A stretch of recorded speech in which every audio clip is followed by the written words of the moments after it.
Ceritanya berlanjut dengan kisah masa lalu Haruto sama Miharu, di mana mereka dulu janji bakal nikah kalau udah gede. Ryo ngejelasin kalau setelah itu Haruto kerja keras banget, sampai dia berhasil masuk sekolah terkenal di kota tempat Miharu tinggal.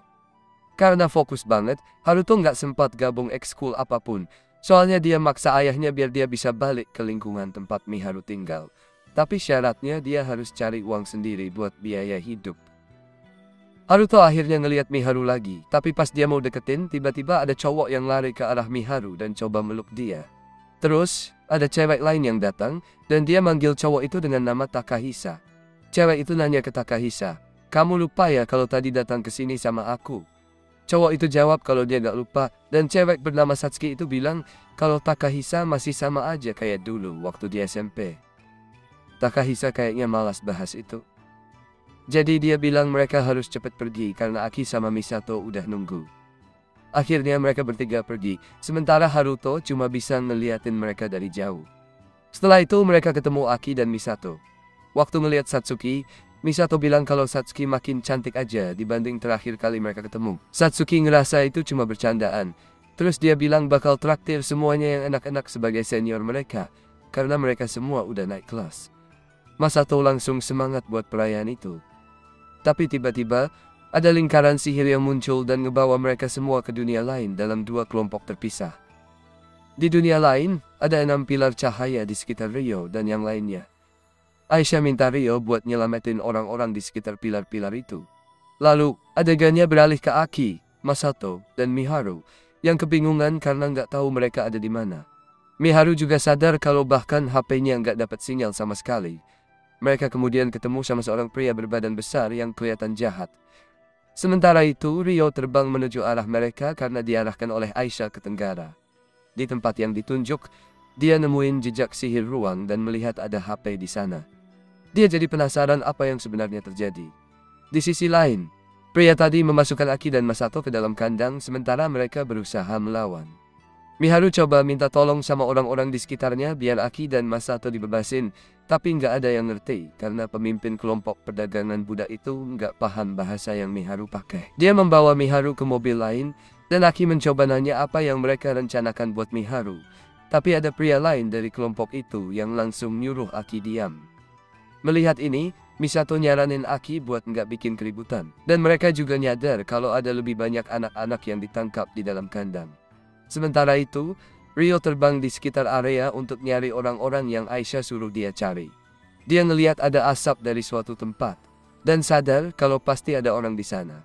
Dia langsung menuju ke sana, dan para penjaga yang berjaga-jaga langsung kasih sinyal ke yang lain tentang kedatangan Ryo. Yang lain buru-buru nutupin barang dagangan mereka begitu dapat sinyal, dan Ryo nanya apakah mereka kenal seseorang yang bawa HP ini. Pemimpinnya bilang dia nggak pernah lihat benda kayak gitu. Melihat kalau semua orang di situ bersenjata, Ryo nyadar kalau nggak bijak buat bertarung dalam situasi ini. Ryo minta maaf karena ganggu mereka dan coba buat pergi. Tapi tiba-tiba dia dengar ada yang teriak minta tolong dalam bahasa Jepang. Ryo langsung nyadar kalau itu orang yang dia cari. Pedagang budak bilang kalau barang dagangan baru, mereka cuma sedikit ribut. Ryo kasih tahu kalau anak-anak yang barusan ngomong itu adalah orang-orang yang dia cari untuk ditolong. Dia mulai nanya apa yang sebenarnya terjadi di sini. Dan setelah tahu kalau mereka ngerti bahasanya, dia pun jadi lebih serius. Pedagang budak itu langsung nyuruh anak buahnya buat bunuh Ryo. Ryo dikepung, dan melihat gerakan mereka yang terorganisir, dia sadar kalau orang-orang ini udah terbiasa bertarung sebagai tim. Pemimpinnya bilang kalau Ryo kayaknya salah ngira nekatnya itu sebagai keberanian. Ryo pun bilang kalau dia nggak akan nahan diri kalau mereka memang mau bertarung. Dia langsung menyerang para penjaga, tapi mereka berhasil melawan balik. Bahkan ada yang nyerang pakai sihir, tapi Ryo berhasil menghindar. Beberapa lainnya menyerang dengan pedang, tapi Ryo dengan cepat mengalahkan mereka. Dia sempat berpikir mau nangkep pemimpin mereka sebagai sandera buat negosiasi cepat, tapi dia sadar situasinya nggak akan sesederhana itu. Akhirnya, Ryo mulai bertarung dengan serius karena nggak ada pilihan lain. Dia menghabisi para penjaga satu persatu menuju ke arah pemimpin mereka dan bahkan berhasil mengalahkan kapten penjaga. Pemimpinnya ketakutan sampai ngompol lihat itu. Sementara Rio membakar sarung tangannya yang berlumuran darah. Dengan marah, Rio nyuruh pemimpin itu buat ngebebasin anak-anak yang ditangkap. Dia tahu anak buahnya nggak bakal gerak sampai pemimpinnya ngasih perintah. Akhirnya, pemimpinnya nyuruh para penjaga buat ngelepasin anak-anak itu, dan mereka pun membebaskan Aki dan Misato. Rio nanya ke mereka apakah mereka baik-baik saja. Mereka kaget karena Rio bisa ngerti bahasa Jepang, dan Rio bilang kalau dia memang bisa, tapi nanti dia bakal jelasin lebih lanjut. Dia terus nanya apakah cuma mereka yang ditangkap, dan Masato bilang ada satu orang lagi yang ditahan di kereta lain. Dengar itu, pemimpinnya buru-buru nyari kunci buat buka kereta itu. Tapi Rio langsung pakai seni roh buat buka kuncinya sebelum pemimpinnya sempat melakukan apa-apa. Rio kaget saat melihat cewek di dalam kereta itu, ternyata Miharu. Setelah itu, kita ngelihat Rio dan orang-orang yang dia selamatkan jalan ke suatu tempat. Rio kemudian ngasih tahu Aisyah secara telepati kalau dia udah berhasil nyelamatin orang-orang yang dimaksud Aisyah. Rio bilang mereka harus ketemu sebelum matahari terbenam, dan dia nanya apakah Aisyah tahu di mana dia berada sekarang. Aisyah bilang dia bisa tahu, dan dia juga bakal bawa Celia bersamanya. Miharu dan yang lainnya kemudian melihat matahari terbenam, dan mereka ngerasa pemandangannya indah banget. Miharu ngucapin terima kasih ke Rio karena udah nyelamatin mereka, tapi Rio bilang dia cuma melakukan apa yang dia anggap benar. Dia juga bilang ada sesuatu yang pengen dia nyatakan ke Miharu. Tapi sebelum itu, Miharu ngenalin dirinya dulu, dan dia nanya nama Rio. Rio memperkenalkan dirinya sebagai Haruto, bilang kalau itu nama yang dia pakai sekarang. Mendengar itu, Miharu dan Aki kaget, dan Aki malah sedikit marah. Miharu menenangkannya, dan setelah mendengar nama si gadis, Rio langsung menyadari kalau dia adalah adik perempuan Haruto, yang 3 tahun lebih muda darinya. Rio nggak pernah melihat Aki lagi setelah orang tua mereka bercerai, dan ketika dia memperhatikan Aki, Aki bertanya apakah ada yang salah. Rio bilang kalau dia cuma penasaran apakah Aki punya masalah dengan namanya, tapi Aki bilang kalau nggak ada apa-apa. Misato kemudian memperkenalkan dirinya sebagai adik laki-laki Aki, dan dia penasaran apa maksud Rio ketika bilang kalau dia nggak punya nama keluarga. Rio ingat kalau Haruto nggak punya adik laki-laki, dan dia berpikir mungkin ibu Haruto sudah menikah lagi, karena Misato punya nama keluarga yang berbeda. Setelah mendengar nama Misato, Rio menyadari nama lengkap Aki, dan Aki pun meminta maaf karena belum sempat memperkenalkan dirinya. Rio kemudian kembali ke pertanyaan Misato sebelumnya, tapi dia bilang sebaiknya mereka pindah ke tempat lain karena ceritanya cukup panjang, dan matahari juga sudah hampir terbenam. Dia mengajak mereka untuk mengikutinya. Begitu sampai di padang rumput, Rio mengeluarkan rumah portabelnya. Rio memberitahu mereka bahwa ada ruang untuk tinggal di dalam rumah berbentuk batu besar itu.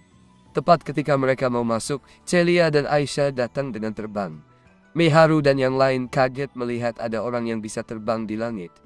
Celia langsung nanya ke Rio apakah dia baik-baik saja, dan Rio bilang kalau dia baik-baik saja. Melihat orang-orang yang bersama Rio, Celia menyadari kalau mereka pasti orang-orang yang dimaksud Aisyah. Rio memperkenalkan mereka ke Celia, dan Celia juga memperkenalkan dirinya. Tapi mereka nggak bisa paham karena kendala bahasa. Rio kemudian bilang kalau Celia adalah gurunya, dan dia berutang banyak padanya. Miharu memperkenalkan dirinya dan mendengar bahasa Miharu, Celia menyadari kalau mereka nggak bisa bahasa Australia. Setelah itu, Aisyah mencium kening Celia dan Miharu. Ciuman itu memberi mereka kemampuan untuk saling memahami, dan Aisyah menjelaskan bahwa dia sementara membentuk jalur antara keduanya. Jadi dia bisa langsung menerjemahkan apa yang mereka katakan secara real time.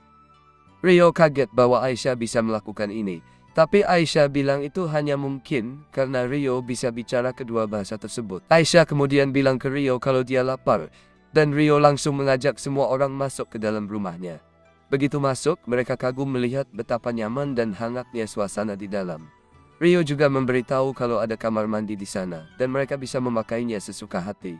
Adegan pun berpindah ke saat para cewek sedang mandi. Celia mulai cerita ke Miharu tentang Haruto, bagaimana nama aslinya adalah Rio, dan Aisyah adalah roh terikatnya.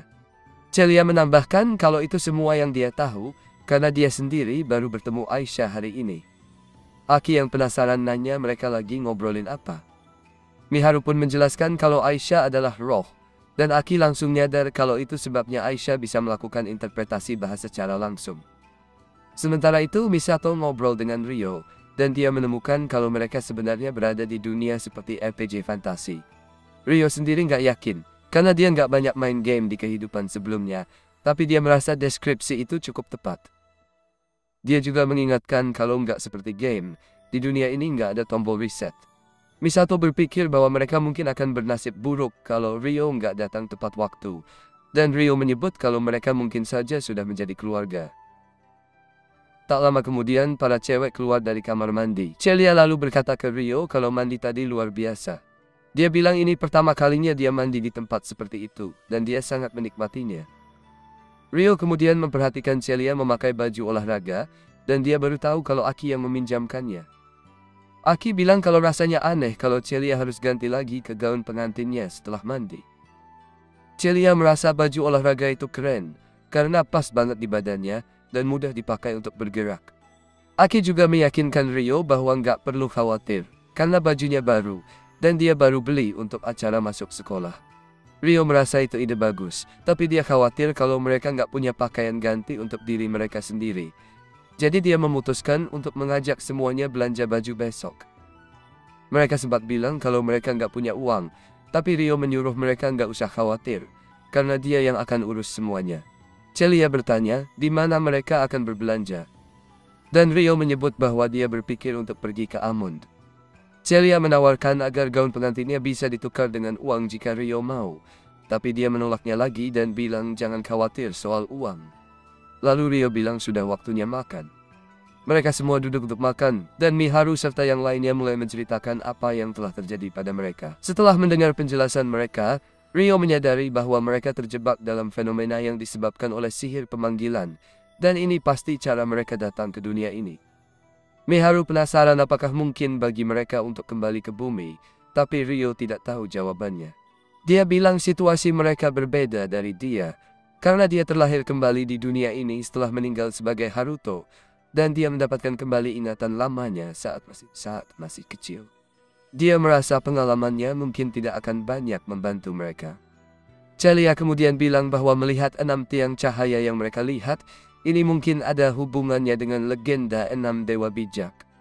Rio mengiyakan dan dia menyatakan bahwa menurut ramalan dari zaman itu, 1000 tahun setelah perang Dewa Iblis, 6 batu suci akan bersinar dengan warna yang berbeda dan tiang cahaya akan menjulang ke langit.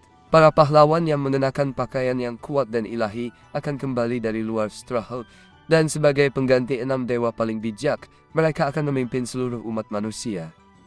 Rio merasa sulit membayangkan ketiga orang ini sebagai pahlawan yang disebutkan dalam legenda, dan Celia juga setuju dengan dia. Jangan lupa untuk like, komen, dan subscribe ya. Miharu kemudian mengungkapkan bahwa mereka bersama 2 orang lagi saat datang ke dunia ini, dan dia bertanya apakah mereka tahu apakah orang-orang itu juga datang ke sini. Rio tidak bisa memastikan dan dia menyadari bahwa Miharu khawatir tentang mereka. Miharu bilang mereka beruntung bisa diselamatkan oleh Rio, tapi cara pikir mereka yang normal tidak berlaku di dunia ini, dan itulah kenapa dia khawatir tentang yang lainnya. Aisyah mulai merasa ngantuk, lalu dia meminta Rio untuk tidur bersamanya. Rio berusaha menghentikannya, tapi Aisyah bilang dia sudah menggunakan terlalu banyak tenaga hari ini dan tidak bisa begadang terlalu lama. Dia memeluk Rio, dan Celia bertanya apa yang dia lakukan, sementara yang lain juga terlihat bingung melihatnya. Aisyah bilang dia hanya sedang mengisi ulang sihirnya, dan Celia dengan cemburu meminta Aisyah berhenti melakukan itu. Aisyah heran kenapa, sambil bilang bahwa dia selalu tidur dengan Rio. Rio memberitahu Celia bahwa ada alasan untuk itu, tetapi Celia hanya memberikan alasan yang kurang meyakinkan dengan mengatakan bahwa Rio belum mandi. Rio kaget mendengar itu. Miharu kemudian menawarkan untuk membereskan semua ini, tetapi Rio meminta dia untuk berhenti. Tapi dia tidak berhenti, dan dia serta yang lainnya mulai membereskan sambil Aisyah berusaha menarik Rio pergi. Dia meminta semuanya untuk berhenti, tapi tidak ada yang mau mendengarnya. Setelah beberapa saat, semua orang mulai tenang, dan Rio menjelaskan kalau dia adalah sumber energi sihir Aisyah. Dia menambahkan kalau Aisyah menerima energi sihir lewat ikatan perjanjian dan koneksi telepati mereka. Celia mengerti maksud Rio, tapi dia tetap gak nyaman kalau mereka berdua tinggal di satu kamar. Aisyah pun bilang kalau dia bakal tidur bareng Miharu, sambil memeluknya erat, dan dia juga kasih tahu kalau Miharu punya energi sihir yang banyak. Meskipun gak sebanyak Rio. Rio kaget dengar hal ini, sementara Miharu gak ngerti situasinya, tapi dia senang bisa membantu. Lalu Rio bilang ke semuanya kalau Miharu dan Aisyah akan berbagi kamar, dan dia bertanya apakah Aki keberatan berbagi kamar dengan kakaknya Misato. Mereka nggak masalah, dan Rio menunjukkan kamar masing-masing. Dia juga mengantar Celia ke kamarnya di lantai 1, lalu dia masuk ke kamarnya sendiri yang ada di sebelah kamar Celia. Setelah masuk kamar, Rio berpikir bahwa dia nggak pernah membayangkan bisa ketemu Miharu di dunia ini, dan dia bertanya-tanya apa reaksi Miharu kalau dia mengaku punya ingatan Haruto Amakawa. Tapi dia menahan diri, karena dia bukan Haruto lagi, dia sekarang hidup sebagai Rio.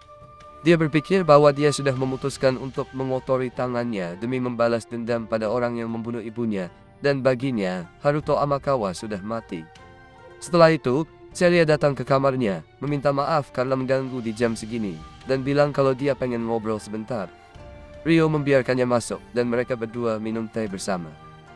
Celia mengingat bahwa sudah lama sejak mereka terakhir kali minum teh bareng, dan dia bertanya bagaimana keadaan Rio selama mereka berpisah. Dia juga nanya di mana Rio pertama kali bertemu Aisyah, dan apa maksud Rio ketika bilang dia punya ingatan dari kehidupan masa lalunya. Rio menyuruhnya untuk tenang, dan Celia minta maaf karena terlalu semangat. Rio kemudian menjawab pertanyaan-pertanyaannya satu persatu. Pertama, dia bicara soal kehidupan masa lalunya, dan menjelaskan bahwa dia punya ingatan dari versi lain dirinya, versi yang berasal dari dunia yang sama dengan Miharu dan yang lainnya. Celia pun menyadari kalau itulah alasan Rio bisa memahami bahasa mereka. Lalu Rio bertanya apakah Celia ingat pertama kali mereka bertemu di daerah kumuh. Celia bilang kalau dia ingat. Rio pun mengungkapkan bahwa dia mendapatkan kembali ingatannya tepat sebelum pertemuan itu. Rio menyebutkan bahwa namanya dulu adalah Haruto di kehidupan sebelumnya, dan Celia menyadari bahwa itulah alasan Rio memilih nama itu sebagai aliasnya. Rio juga memberitahu bahwa di kehidupan sebelumnya usianya sudah 20 tahun, dan Celia pun sadar kalau di kehidupan yang lalu, Rio sebenarnya lebih tua dari dirinya sekarang. Celia menambahkan bahwa mungkin itulah kenapa Rio terlihat terlalu dewasa untuk usianya saat mereka pertama kali bertemu.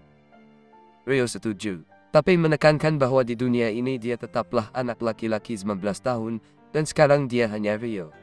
Celia merasa hal itu benar, dan dia berterima kasih karena Rio telah menculiknya, karena itulah satu-satunya alasan dia bisa bersama Rio saat ini. Namun, Celia khawatir tentang ayahnya, dan berharap bisa memberitahu ayahnya bahwa dia baik-baik saja. Rio menyarankan agar Celia menulis surat, dan Celia suka dengan ide itu. Lalu Rio menyebutkan bahwa mereka juga bisa membeli alat tulis di Rika Guild besok. Adegan kemudian beralih ke ibu kota kerajaan Beltrum, di istana. Di sana, Rice memberitahu Charles bahwa kejadian baru-baru ini adalah bencana. Dia menyampaikan belasungkawa palsunya terkait penculikan tunangan Charles, tapi Charles dengan santai menjawab bahwa tidak perlu khawatir.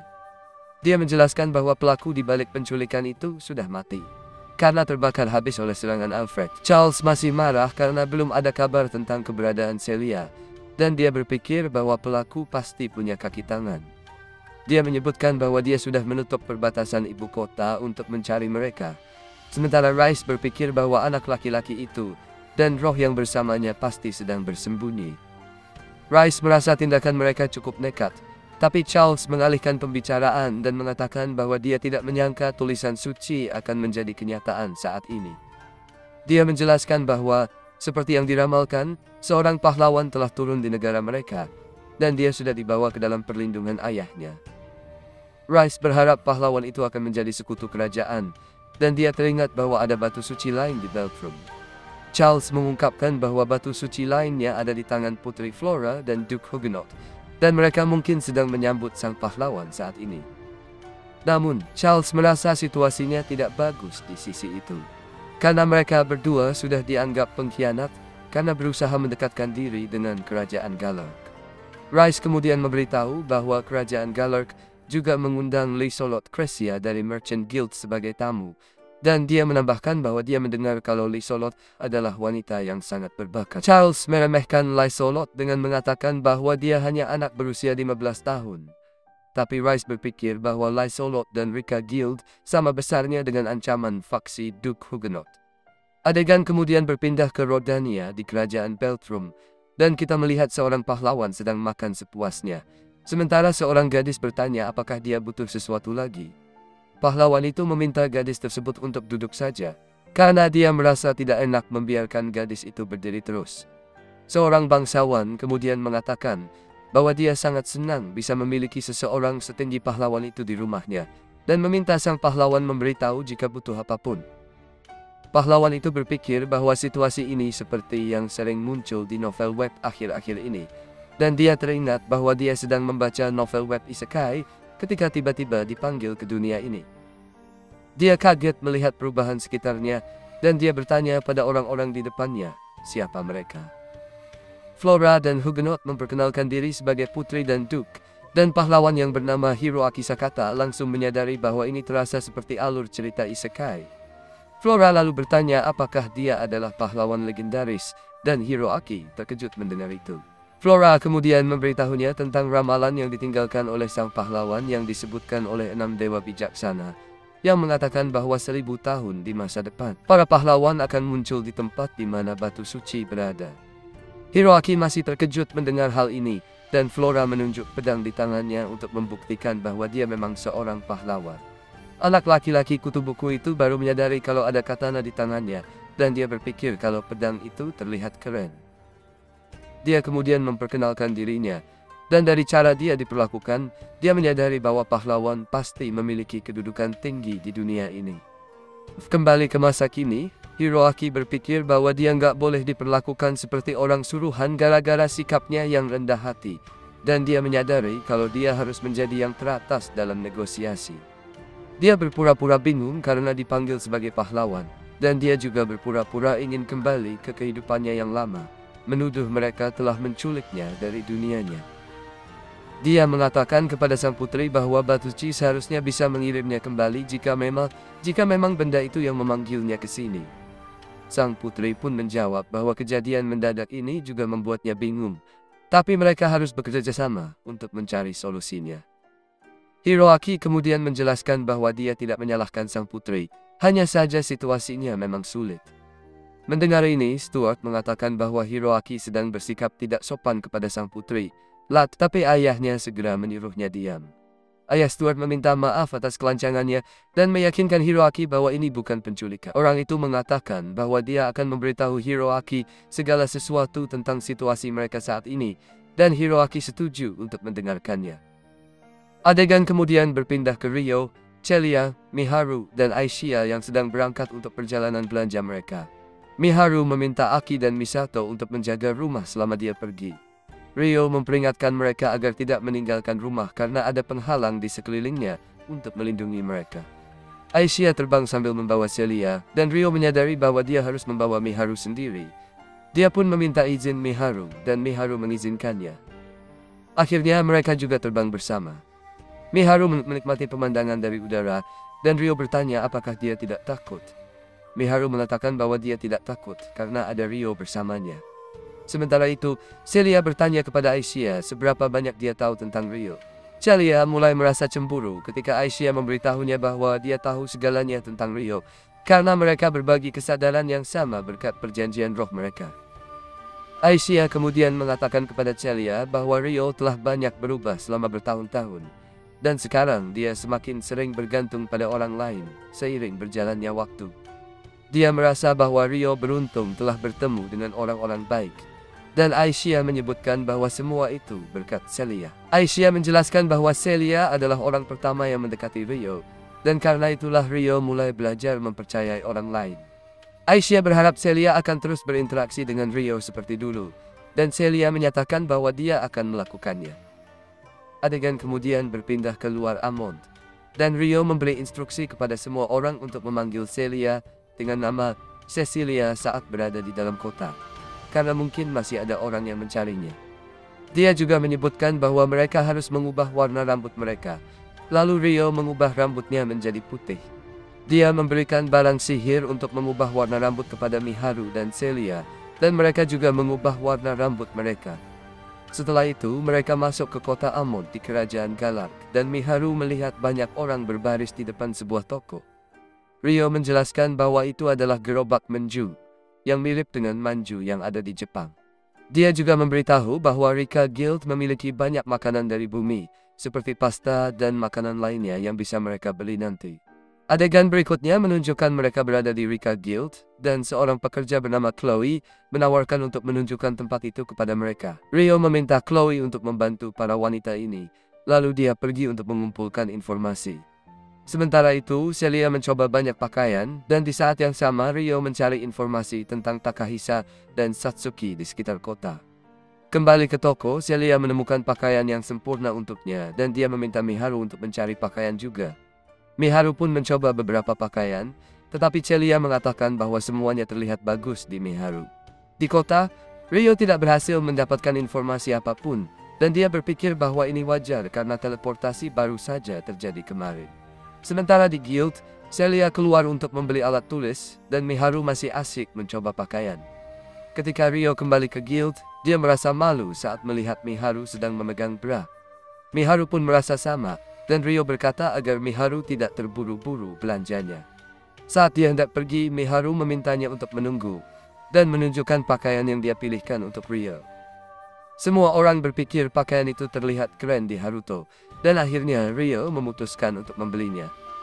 Chloe kemudian menawarkan diskon jika Rio membeli satu set pakaian lagi, dan dia menyukai tawaran itu. Adegan berpindah ke sebuah penginapan di ibu kota Beltrum, di mana pelayan Liselot bernama Arya memberitahu bahwa akan ada sedikit waktu sebelum perbatasan kerajaan dibuka kembali. Liselot tidak suka dengan ide bahwa dia terjebak di sini dan tidak bisa melakukan bisnis hanya karena Beltrum ingin mengontrol informasi untuk menemukan Celia. Arya meminta Liselot untuk menggunakan waktu ini untuk istirahat dan melupakan pekerjaannya sejenak. Liselot berpikir bahwa sangat lucu bagi kerajaan Galark bahwa reputasi Duke Arbor hancur total. Tetapi dia juga khawatir tentang Celia. Dia mengingat bahwa Celia adalah teman lama Arya, dan kita tahu bahwa mereka berdua pernah bersekolah di akademi bersama. Liselot bertanya-tanya siapa yang bisa melakukan ini, dan dia sedikit khawatir bahwa para pahlawan muncul di tengah kekacauan ini. Dia merasa bersemangat membayangkan bahwa seorang pahlawan mungkin juga telah dipanggil ke Galark, dan dia ingin segera kembali untuk memeriksa situasi di sana. Sementara itu, kita melihat Aki dan Misato mencoba pakaian yang dibeli oleh yang lain untuk mereka. Miharu dan Celia berharap mereka menyukai pakaian itu, dan mereka benar-benar menyukainya. Mereka mencoba pakaiannya dan berpendapat bahwa pakaian itu imut dan keren.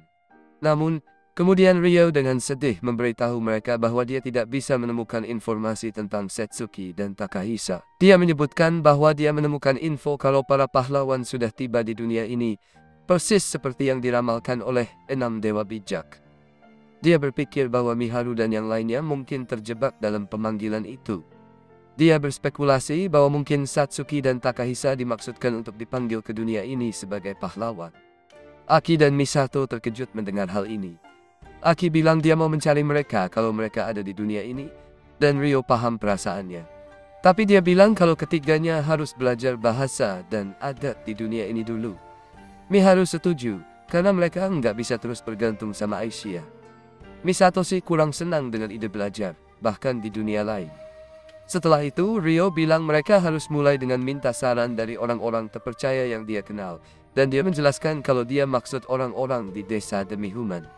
Tiba-tiba, Aisyah nyala percakapan mereka dan bilang, dia lapar. Jadi Rio memutuskan untuk masak. Miharu langsung nawarin diri buat bantu, dan mereka coba masak masakan Jepang. Celia nanya, itu apa? Dan Rio jelasin kalau itu adalah masakan dari dunia tempat Miharu dan yang lainnya tinggal. Jadi Miharu dan Rio pun masak bareng, dan Aki terkejut lihat Miharu akrab sama Rio, karena biasanya dia nggak nyaman di dekat cowok. Melihat mereka, Celia jadi pengen bantu masak juga, dan dia ikut bantu pas Rio ngajarin cara masak.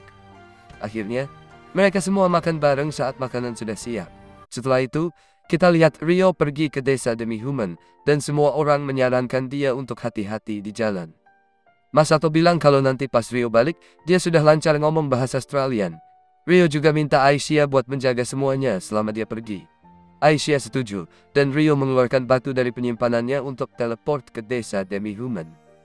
Begitu sampai di desa roh, dia ketemu Latifa yang senang banget lihat Rio lagi, sampai langsung memeluknya. Latifa menyambutnya kembali dan Rio bertanya apakah dia baik-baik saja. Latifah bilang kalau dia baik-baik saja. Lalu Sarah, Alma, dan Orvia juga datang untuk menemui Rio.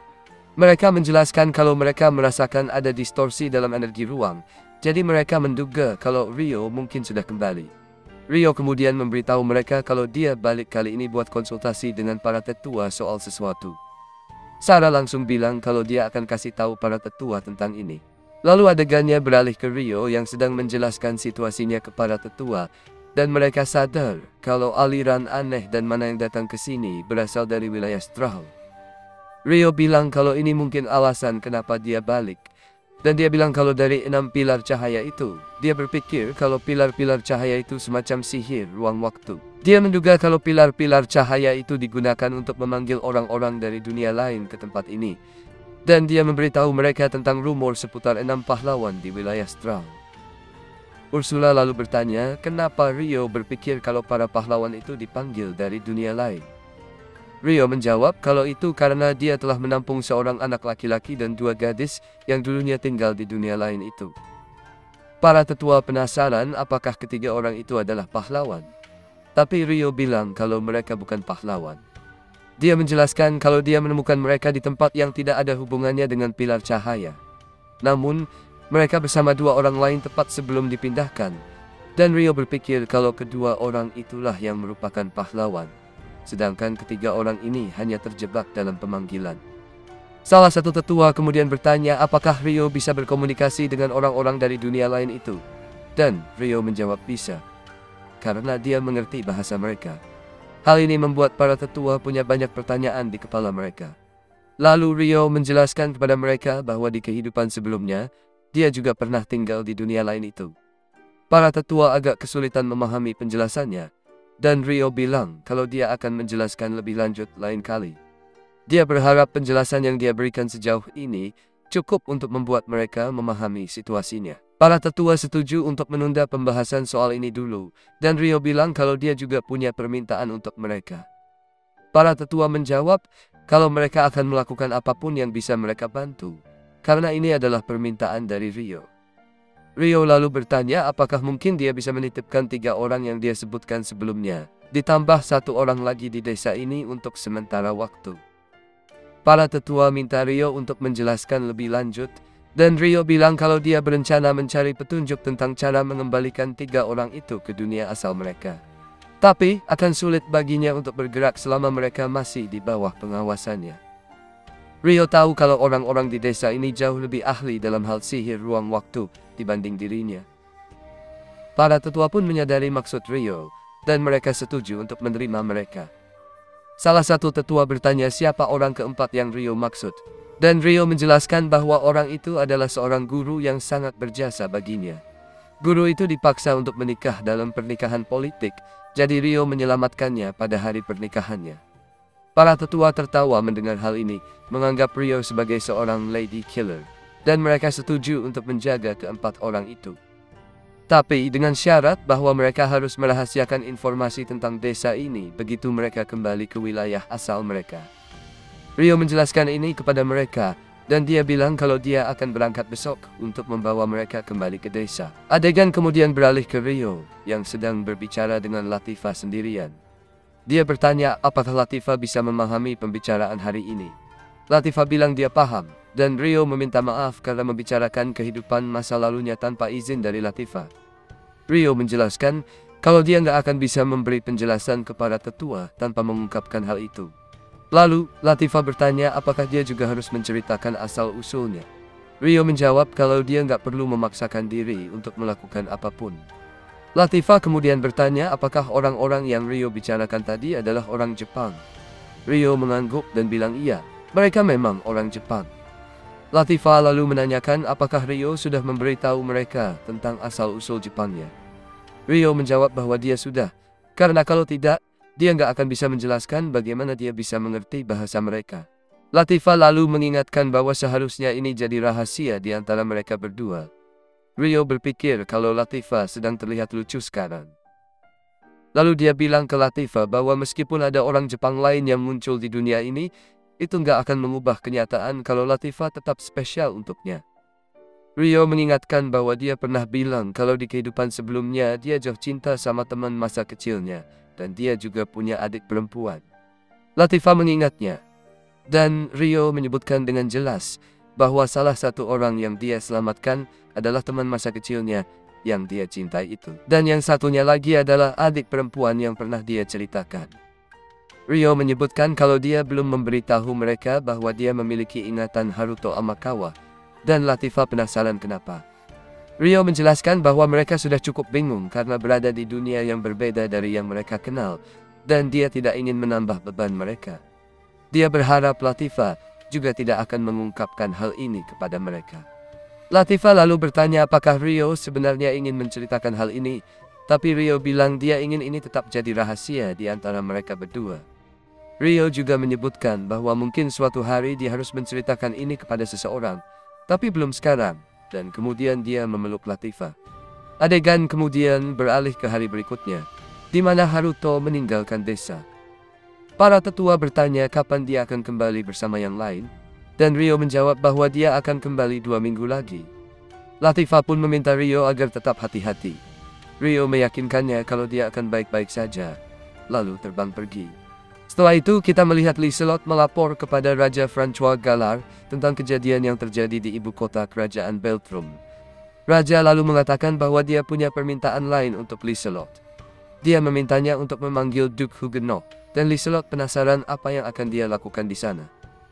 Raja kemudian menjelaskan bahwa batu suci di kerajaan mereka telah memanggil sang pahlawan. Dan inilah alasan mengapa mereka berencana mengundang duta dari kerajaan tetangga untuk mengadakan acara soiri, di mana mereka akan memperkenalkan sang pahlawan.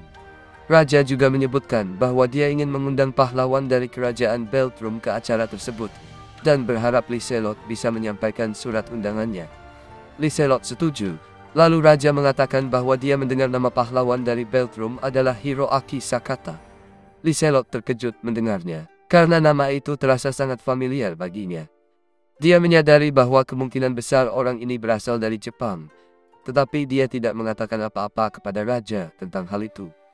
Liselot kemudian bertanya siapa nama pahlawan yang dipanggil di kerajaan mereka sendiri, dan dia diberitahu bahwa namanya adalah Satsuki. Raja berspekulasi bahwa mungkin para pahlawan berasal dari negeri yang sama karena nama-nama mereka yang mirip. Lalu Raja meminta putrinya untuk mempertemukan Liselot dengan Satsuki. Liselot akhirnya bertemu dengan sang pahlawan yang memperkenalkan dirinya. Adegan kemudian beralih ke Rice yang sedang mengamati Amun dari kejauhan di malam hari. Dia berpikir bahwa dia bisa memahami mengapa persekutuan pedagang Rika memilih kota ini sebagai markas besar mereka. Di sekitar Rice terlihat beberapa orang yang mirip ghoul, dan dia meminta mereka untuk membantunya. Dia berpikir bahwa dia telah menemukan beberapa figurin kosong yang bagus untuk dirinya sendiri. Dia lalu memerintahkan para monster untuk mencari siapa saja yang punya banyak mana di pinggiran Amun dan membawa mereka kepadanya dalam keadaan hidup. Dia bilang untuk bunuh sebanyak mungkin saksi yang gak penting dan memberikan tenggat waktu sampai besok malam. Dia berpikir kalau dengan langkah ini dia bakal punya banyak boneka kosong sebanyak yang dia butuhkan, dan dia memutuskan untuk memanfaatkan kesempatan terakhir ini buat cari uang. Lalu dia akan sembunyi untuk sementara waktu. Setelah itu kita melihat Celia yang sedang mengajar Masato. Masato agak kesulitan, tapi dia mulai paham bahasa yang dia pelajari. Celia bilang kalau Masato sudah banyak berkembang sejak mereka mulai belajar 2 minggu yang lalu. Di dapur, Miharu bertanya kepada Aki apakah Haruto akan segera kembali. Aki menjawab kalau sejak tadi malam, Haruto terus-menerus menjadi topik pembicaraan Miharu. Aki pun bertanya-tanya sampai kapan mereka akan hidup seperti ini. Dia bilang bahwa seharusnya dia sudah mulai tahun ajaran baru di sekolah sekarang, tapi malah terlempar ke dunia ini, dan dia sama sekali nggak tahu di mana Takahisa dan Satsuki berada. Aki berpikir kalau mungkin dia nggak akan bisa bertemu ibunya atau orang-orang lain yang dia kenal lagi di masa depan. Dia merasa nggak akan bisa melihat ibunya atau siapapun yang dia kenal. Dan Miharu mencoba menghiburnya.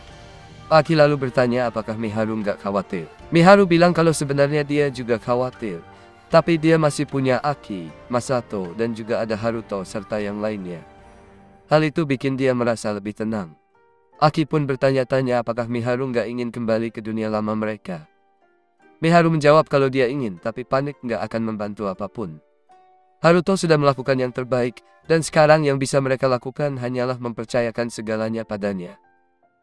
Lalu Aki bertanya apa yang Miharu pikirkan tentang Haruto. Miharu bilang kalau di dunia lama, dia biasanya merasa canggung sama laki-laki. Tapi setiap kali dia bersama Haruto, rasanya selalu menyenangkan. Miharu juga bilang kalau Haruto adalah orang yang bisa diandalkan dan baik.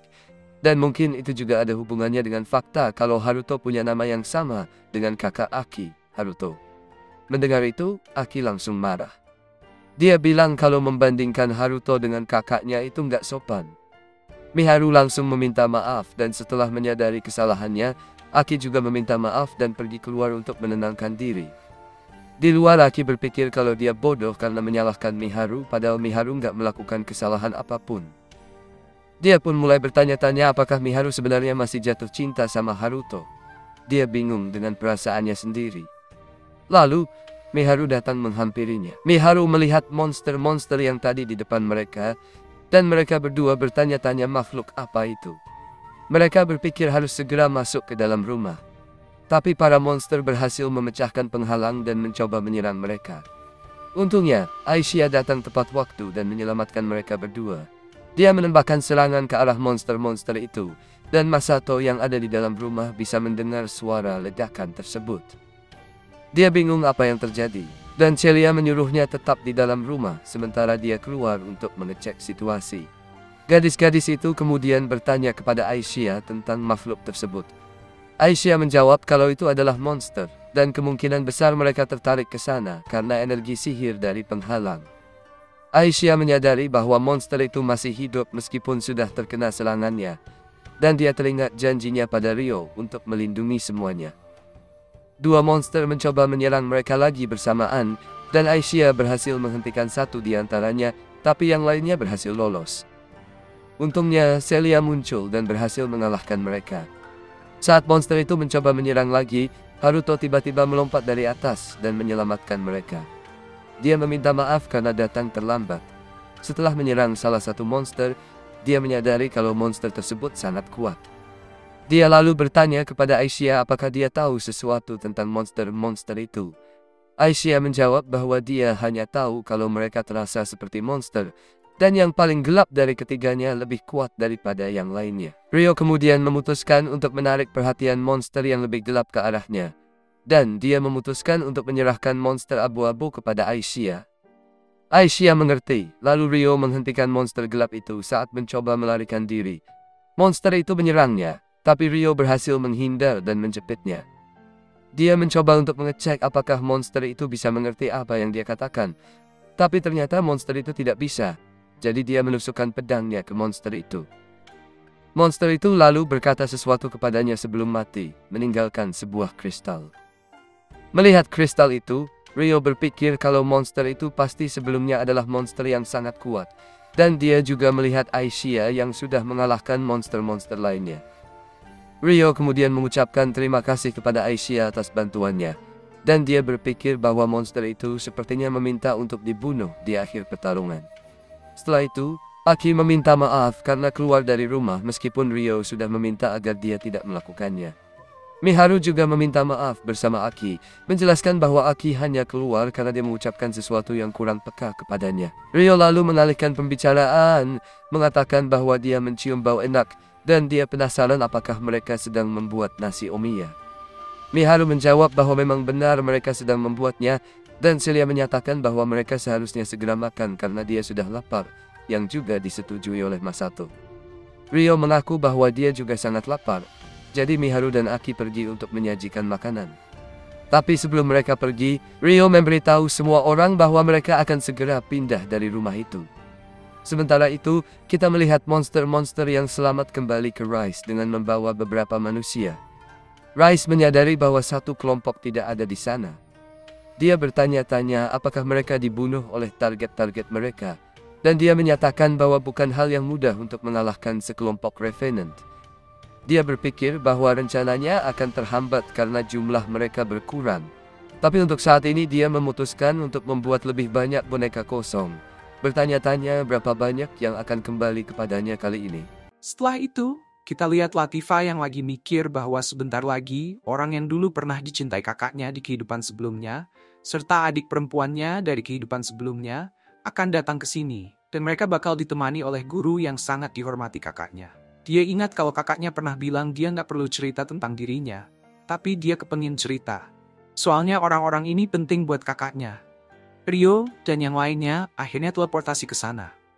Dan mereka kaget banget karena cuma butuh sedetik buat sampai. Latifah dan teman-temannya datang menyambut mereka, dan Latifah langsung menyapa kakaknya dengan hangat.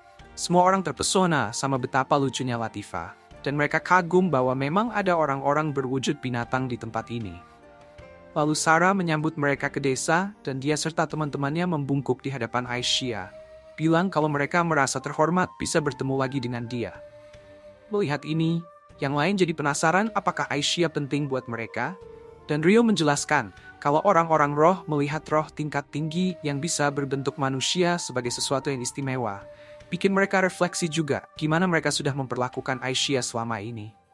Miharu coba kasih perlakuan istimewa buat Aisyah, tapi Aisyah langsung bilang nggak perlu ada formalitas kayak gitu. Celia lalu memperkenalkan dirinya ke Latifah, dan dia memuji ekornya sambil nanya apakah dia boleh menyentuhnya. Latifah mengizinkan, dan Celia langsung menikmati kelembutan ekornya yang fluffy banget. Yang lain berpikir mungkin Celia emang suka banget sama hal-hal yang fluffy, dan Latifah bilang dalam bahasa Jepang kalau tempat ini pasti surga buat Celia. Mereka kaget lihat Latifah bisa bahasa Jepang, dan Latifah akhirnya mengungkapkan kalau dia juga punya ingatan dari kehidupan sebelumnya seperti Rio. Dia bilang dia juga bisa ngajarin bahasa Australia kalau mereka mau. Dan Rio nanya apakah dia yakin mau ngasih tahu hal ini. Latifah mengangguk dan menjelaskan bahwa dia sudah cerita hal ini ke teman-temannya dan juga para tetua di desa. Latifah juga bilang dia paham banget rasanya terlempar ke dunia yang benar-benar baru. Dan sebagai adik perempuan Rio, dia ingin bantu dia sebaik mungkin. Rio mengerti, dan dia senang banget karena Latifah punya perasaan seperti itu. Setelah itu, mereka saling memperkenalkan diri, dan saat Miharu memperkenalkan dirinya, Latifah sadar bahwa dia adalah orang yang pernah dicintai kakaknya di kehidupan sebelumnya.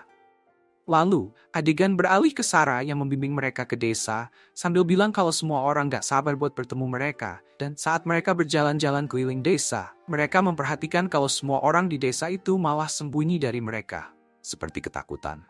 Masato nyeletuk kalau ini pasti gara-gara wajah seram Aki, dan Aki langsung gak suka dibilang begitu.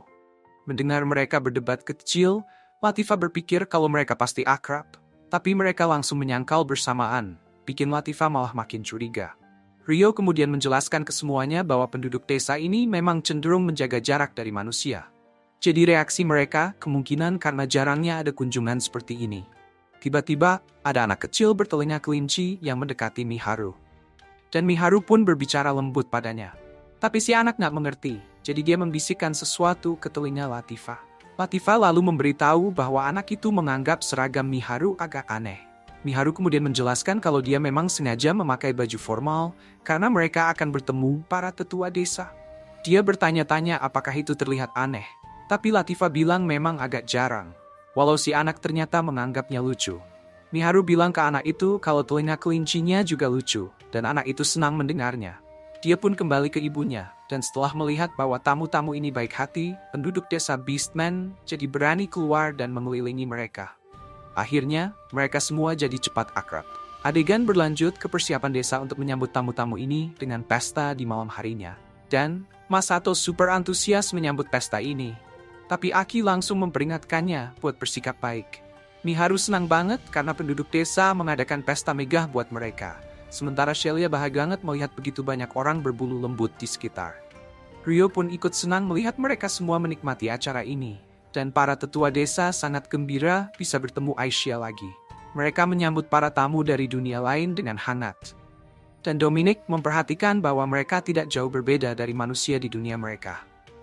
Saat itu Dryas muncul dengan sangat megah, bikin para pendatang tertegun kagum melihat kemunculannya yang begitu anggun. Semua orang lalu bersulang untuk teman-teman baru mereka, dan pesta pun berjalan dengan meriah. Dryas berpikir kalau tamu-tamu dari dunia lain ini punya aura yang enak dilihat, dan Aisyah setuju. Masato menyadari ada hidangan Jepang di pesta ini. Tapi Aki tidak percaya sampai dia melihatnya sendiri. Ternyata, Latifah yang membuat hidangan itu untuk memberi sentuhan nostalgia buat mereka. Aki lalu melihat Rio dikerumuni oleh banyak orang dan berpikir bahwa semua orang kelihatannya suka sama Rio. Selain itu dia juga kakak yang baik. Latifah bilang kalau dia bangga memanggil Rio sebagai kakaknya. Dan Aki jadi agak cemburu melihat kedekatan mereka. Meski begitu, dia sebenarnya tidak mau mengakui perasaan itu secara langsung. Aki berharap bisa segera menemukan kakaknya, Takahisa. Dia bertanya-tanya sekarang di mana kakaknya berada dan ingin cepat-cepat mencarinya, begitu ada kesempatan. Dia kemudian bilang ke Latifah kalau dia ingin bisa cepat-cepat belajar bahasa Australia, dan Latifah pun menawarkan diri untuk mengajarkannya. Setelah pesta berakhir, Latifah mengajak mereka semua ke rumahnya, dan dia bilang kalau mulai sekarang ini juga akan jadi rumah mereka. Mereka senang banget melihat rumah Latifah yang besar dan nyaman, dan Latifah pun menunjukkan semua sudut rumah dengan penuh semangat. Olivia dan Alma kemudian menyarankan agar mereka beristirahat dan mencoba pemandian terbuka untuk rileks. Masato langsung antusias melihat itu, dan kita lihat para gadis sedang menikmati berendam di sana. Mereka asik santai-santai, sementara Masato lagi bete karena kalah sweet batu gunting kertas sama Aki. Jadi dia harus nunggu dulu buat mandi. Dia mikir seharusnya tadi dia minta Rio main gantinya karena yakin Rio pasti menang. Tapi Rio nggak begitu yakin juga. Untuk membuktiin, Masato akhirnya main sweet sama Rio. Tapi Rio malah kalah telak. Sementara di pemandian, Aki berpikir bahwa mereka benar-benar telah sampai di tempat yang luar biasa. Dan dia bertanya-tanya apakah suatu hari nanti mereka bisa kembali pulang. Miharu yakin kalau mereka pasti bisa pulang suatu saat nanti. Di rumah, Masato penasaran dan bertanya ke Rio kenapa dia bisa sekuat itu. Pertanyaan ini bikin Rio teringat pada ibunya yang sudah tiada. Dan dia bilang ke Masato bahwa ada sesuatu yang harus dia lakukan. Dan untuk melakukannya, dia perlu menjadi lebih kuat lagi. Masato juga ingin jadi lebih kuat supaya bisa melindungi Aki dan Miharu. Lalu, Latifah memberitahu mereka kalau pemandian sudah kosong, dan mereka pun langsung masuk untuk mandi. Keesokan harinya saat sedang berjalan-jalan, Celia melihat Rio yang sedang latihan dan berkomentar kalau dia bangun pagi-pagi sekali. Celia bilang bahwa desa ini terasa damai dan nyaman, lalu Rio meminta maaf karena membuatnya menunggu lama. Mereka berdua kemudian duduk untuk berbincang, dan Rio memberitahu Celia bahwa Miharu dan yang lain sudah mulai betah di desa ini. Dan dia juga bisa membantu menyampaikan surat Celia ke orang tuanya. Celia berterima kasih atas niat baiknya. Tapi dia mengingatkan Rio untuk tidak terlalu memaksakan diri, karena dia tahu Rio sudah bekerja keras untuk mengembalikan Miharu dan yang lain ke dunia mereka. Celia ingin mendukung Rio dalam misinya itu. Dia kemudian bertanya apa rencana Rio ke depannya, dan teringat bahwa Rio juga sudah mendirikan batu nisan untuk orang tuanya. Namun, ada hal lain yang Celia merasa dia menghalangi, karena Rio harus datang menyelamatkannya. Celia berkata bahwa Rio nggak perlu melakukan apapun untuknya. Tapi Rio meyakinkannya bahwa walaupun benar ada hal-hal yang masih harus ia selesaikan, Celia sama sekali gak menghalangi jalannya. Rio bilang bahwa saat itu, satu-satunya keinginannya adalah menyelamatkannya. Dan keinginannya untuk mengembalikan teman-teman dari dunia lain juga sama kuatnya dengan itu. Dia juga mengungkapkan rencananya setelah ini, yaitu pergi ke Rodania untuk mencari informasi tentang para pahlawan. Celia senang mendengar rencana masa depan Rio. Dan dia berharap Rio nggak akan ragu buat meminta bantuannya kalau butuh. Dia mengingatkan Rio bahwa dia adalah penyihir terkuat di kerajaan Beltrum. Celia menyatakan bahwa dia akan selalu ada di sisinya, apapun yang terjadi, dan Rio merasa tenang mendengar ini. Setelah itu, kita lihat Rio, Aisyah, dan Celia yang siap berangkat, sementara Latifah mengucapkan salam perpisahan dan mendoakan keselamatan mereka, bilang kalau dia akan menjaga semuanya di sini. Kemudian Sarah menyebutkan bahwa Miharu punya hadiah untuk mereka, dan Miharu memberikan kotak bekal kepada Rio. Rio berterima kasih dan memuji Miharu atas usaha kerasnya. Miharu bilang bahwa ini hanya tanda terima kasih kecil, karena Rio selama ini sudah banyak membantu dan menjaga mereka. Rio berharap Miharu nggak usah terlalu mikirin ini, tapi Miharu janji suatu hari nanti bakal membalas semua kebaikan Rio. Rio bilang kalau bekal yang Miharu buat ini udah lebih dari cukup sebagai tanda terima kasih. Sarah dan Alma juga berharap Rio menikmati makanannya, karena Miharu benar-benar serius mengerjakannya. Masato bilang ke Rio bahwa dia akan berusaha keras buat belajar bahasa Australia, sementara Aki terlihat sedih di tengah momen ini. Walau dia berusaha kelihatan baik-baik aja. Lalu Rio dan yang lainnya pun terbang pergi, dan saat mereka meninggalkan desa, Latifah bilang ke teman-teman dari dunia lain supaya belajar bahasa Australia sampai lancar dan bikin Rio kaget pas dia balik nanti. Adegan kemudian berpindah ke Rodania. di mana Liselot mengundang sang pahlawan buat hadir di pesta kerajaan. Dia menyebutkan bahwa Duke Huguenot, Putri Flora, dan Lady Roanna juga diundang. Duke Huguenot bilang dia sebenarnya ingin sekali setuju, tapi dia menyerahkan keputusan sepenuhnya ke sang pahlawan. Liselot menambahkan kalau dia nggak bermaksud memaksa sang pahlawan untuk hadir, dan dia minta agar sang pahlawan mempertimbangkan undangan ini. Di sisi lain, Hiroaki tampak terpukau dengan kecantikan Liselot, berpikir kalau semua tentang dirinya itu lucu. Dia bertanya-tanya apakah Liselot adalah bintang utama dari kisah hidupnya. Hiroaki menahan diri biar nggak loncat kegirangan. Dia tetap berusaha menjaga sikapnya dan bertanya apakah pesta ini bertujuan untuk memperkenalkan pahlawan mereka. Dia setuju untuk datang, sambil penasaran apakah Liselot juga akan hadir. Liselot menjawab kalau dia akan ikut. Tapi dia bingung kenapa Hiroaki bertanya begitu. Dia juga menambahkan bahwa Raja pasti senang mendengar pahlawan akan hadir. Sementara itu, Ryo dan yang lainnya terlihat terbang di atas langit Klee. Dijelaskan kalau Klee adalah tempat di mana Celia tumbuh besar, dan wilayah ini dikuasai oleh Count Claire. Celia bilang ke Ryo bahwa mereka bisa masuk ke rumah besar lewat pintu rahasia yang hanya diketahui keluarganya, dan mereka akan kembali setelah menaruh surat di dalam rumah. Mereka lalu mendarat di sekitar rumah besar itu, dan Celia memberitahu Ryo bahwa pintu rahasia itu berada di dekat air mancur. Dia khawatir mereka mungkin akan ketahuan oleh para penjaga. Jadi Ryo menyarankan untuk menggunakan seni roh untuk menyembunyikan diri. Aisyah lalu melakukan seni roh itu. Dan begitu mereka menghilang, para penjaga mendengar suara aneh dan segera pergi untuk memeriksa. Ryo dan yang lainnya pun memanfaatkan kesempatan ini untuk menyelinap masuk melalui pintu rahasia. Sementara Count Claire diberitahu tentang adanya aktivitas di dalam lorong rahasia itu. Ryo juga sadar kalau mereka sudah terdeteksi, dan Celia pun buru-buru memasukkan suratnya ke dalam rumah. Sementara itu, ayah Celia juga masuk ke pintu rahasia dengan pikiran bahwa lorong ini hanya diketahui anggota keluarganya saja dan seharusnya tidak ada orang luar yang bisa masuk. Celia berhasil menaruh suratnya di dalam rumah dan segera keluar tepat saat ayahnya memasuki ruangan. Ayahnya lalu melihat surat itu dan membacanya. Dalam surat itu, Celia meminta maaf kepada kedua orang tuanya karena telah membuat mereka khawatir. Dia meminta mereka agar tidak usah cemas karena dia baik-baik saja dan hidup bersama orang-orang yang bisa dia percaya. Dia juga tahu bahwa keputusannya untuk meninggalkan pernikahan mungkin telah mengecewakan ayahnya. Dan Celia menyampaikan bahwa suatu hari nanti dia akan kembali. Dia memohon agar ayahnya menjaga kesehatannya sampai saat itu tiba. Setelah membaca surat itu, Count Claire keluar dari rumah sambil memanggil nama Celia dan mencarinya, tapi dia tidak bisa menemukannya. Para penjaga di sekitar rumah bertanya apakah ada yang salah, tetapi dia bilang tidak ada apa-apa.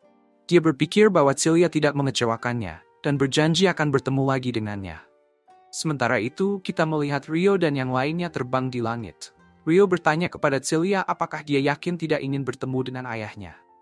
Celia merasa ini adalah keputusan terbaik, sambil menghapus air mata dari matanya. Ryo meyakinkan dia bahwa mereka harus kembali lagi, dan di lain waktu, dia akan bisa bertemu orang tuanya secara langsung. Lalu, scene berpindah ke Liselot yang terbang kembali ke Amun menggunakan kapal udara. Tiba-tiba, kapal udara itu berbelok tajam. Liselot bertanya-tanya ada apa, dan salah satu pelayannya, Chloe, memberitahunya bahwa ada naga hitam yang muncul di dekat situ. Dia menjelaskan bahwa karena hal ini, mereka terpaksa meninggalkan tempat itu dan tidak akan kembali.